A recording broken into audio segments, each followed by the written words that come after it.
In this short tutorial, you will learn how to make your Twitter account private.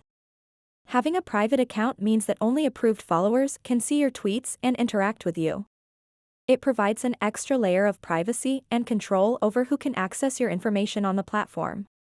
To get started, open up the X or the Twitter app. And then tap on the profile picture icon at the top left corner of the screen. After that, tap Settings and Support. And then tap Settings and Privacy. Once you are on the Settings page, scroll down a bit and tap Privacy and Safety.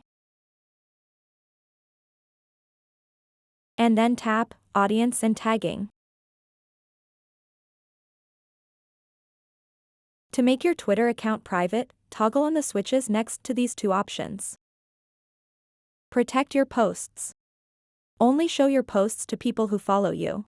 If selected, you will need to approve each new follower. Protect your videos. If selected, videos in your posts will not be downloadable by default. This setting applies to posts going forward and is not retroactive. Once you've enabled these two options, your Twitter account will be private. So that wraps up this tutorial. If you have any questions about this whole process, please let me know in the comments section below. And if this video helped you out, please give it a big thumbs up and subscribe to this channel for more tutorial videos like this one. Thank you so much for watching and have a good day.